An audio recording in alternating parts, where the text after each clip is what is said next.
2025 পর্যন্ত আপডেট আছে। বিগত 5 মাসের কোনো তথ্য, কয়টা ওষুধ তারা রিসিভ করেছে, কয়টা বিতরণ করেছে, কোনো তথ্য নেই কেন?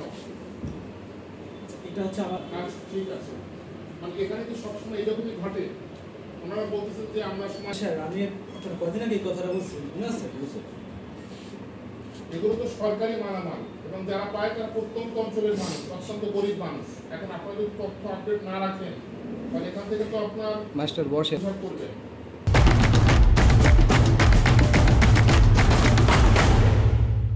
করেছে আসলে পিছনে গেট দেওয়ার বাইরে, আমার কেবিনের গেট দেওয়ার বাইরে আমি না থাকলেই হবে।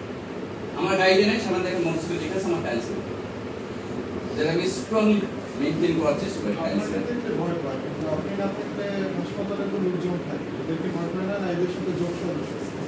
এদের সাথে একই প্রশ্ন করেছিল হচ্ছে যে সাক্ষাৎকারটা সরিষা দিতে আছে থাকতে পারে, কিন্তু যেটা থাকবে স্ট্রংলি আমি স্টেপ করবো। আমি এখনো বলছি, সেদিনকে বলেছি, কারণ হচ্ছে সাধারণত নিজের ইম্প্রেশন খারাপ করতে চায় না। আমি চাই না আমার ইম্প্রেশন আমার বন্ধুবারে তো দুপুর 12টার সেবা প্রদান বন্ধ হয়ে যায়, এটা আপনি জানেন। 12:30 পরে কেন? কারণ আজকে সকালে আমার দুইজন থাকে, একজন ছুটিতে আছে। আমি ইউটিএস কে বসালাম, পরে ওকে আমি বরিশাল পাঠালাম, কিন্তু একটা বন্ধ করে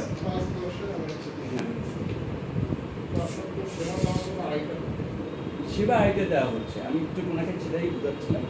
সেটা হচ্ছে একটা বন্ধু টিকিট দিলে সকাল থেকে টিকিট দেওয়াগুলো, আমার যদি রুগী আসে অবশ্যই জরুরি বিভাগ থেকে টিকিট দেবে, সার্ভিসটা দেওয়া হবে, টিকিট দেবে। কিন্তু আইটা ঠিক আছে, কিন্তু সব জায়গায় আইটা মেনটেন করা যায় না।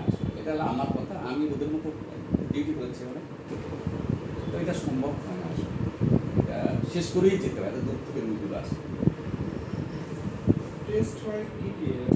আমাদের বন্ধ করে দিয়েছে, মানে আলট্রাসাউন্ড আমার এখানে হতো যখন আমার ডাক্তার এনার ছিল, আলট্রাসাউন্ডটা আমি এখন করতে পারছি। আর যেগুলো আছে হচ্ছে সিবিসিটা হচ্ছে না।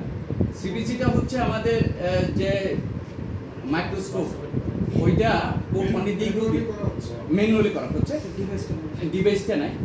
এবং এইটা আসলে সব উপজেলার লেভেলে ডিভাইসটা থাকেও না। আসলে একটা লেভেল আছে, এই টেস্টগুলো উপজেলার লেভেল আছে, কিন্তু আমরা শুরু করেছিলাম। সম্মানিত জেলা কার্যালয় পিরোজপুর হতে আজকে এনফোর্সমেন্ট অভিযান পরিচালনা করা হয় নাজিরপুর উপজেলা স্বাস্থ্য কেন্দ্রে। এখানে আমরা প্রায় 1 ঘন্টার মতো রেকি করেছি এবং পরিস্থিতি পর্যবেক্ষণ করেছি। এরপরে আমরা এখান থেকে তথ্য নিলাম যে আজকে সেবা গ্রহণকারী রোগীর সংখ্যা প্রায় 252, সেখানে টেস্ট হয়েছে মাত্র 13টা, যেটা আসলে কোনোভাবেই প্রত্যাশিত না। অর্থাৎ ওনাদের বক্তব্য অনুযায়ী, ডাক্তারদের বক্তব্য অনুযায়ী মোটামুটি এখানে 252 জন রোগীর বিপরীতে 30 থেকে 50টা টেস্ট এখানে লেখা হয়েছে, প্রেসক্রাইব করা হয়েছে। অর্থাৎ 13টা টেস্ট এখানে হয়েছে, বাকি টেস্টগুলো দালালদের যোগ সাজসে বিভিন্ন ক্লিনিক এবং ডায়াগনস্টিক সেন্টারে হয়েছে। অর্থাৎ এখানে দালালদের দৌরাত্ম্য রয়েছে, একথা নিঃসন্দেহে বলা যায়। পাশাপাশি আজকে আমরা হাসপাতালের স্টোর রুম পরিদর্শন করেছি, সেখানে দৈবচনের ভিত্তিতে একটা আইটেম আমরা, যেহেতু সবগুলো চেক করা সম্ভব না, আমরা হাইড্রোকর্টিসন যেটা ইনজেকশন, এটা আমরা স্টক রেজিস্টারের সাথে যাচাই করে দেখেছি। সেখানে স্টক রেজিস্টার অবশিষ্ট ছিল 1466টা, এবং আমরা সেই 1466টাই স্টক রেজিস্টারের সাথে মিলিয়ে আমরা সরজমিনে ফিজিক্যাল ভেরিফিকেশন আমরা পেয়েছি। পাশাপাশি এখানে ওনাদের জনবল কিছুটা কম থাকায় বিভিন্ন ওয়ার্ডে আমরা যেটা দেখেছি যে স্টক রেজিস্টারগুলো আপডেট করা হচ্ছে না। কিছু কিছু জায়গায় আমরা দেখলাম যে গত 3/3/2025 তারিখ পর্যন্ত আপডেট করা আছে, এরপরে আপডেট করা হয়নি।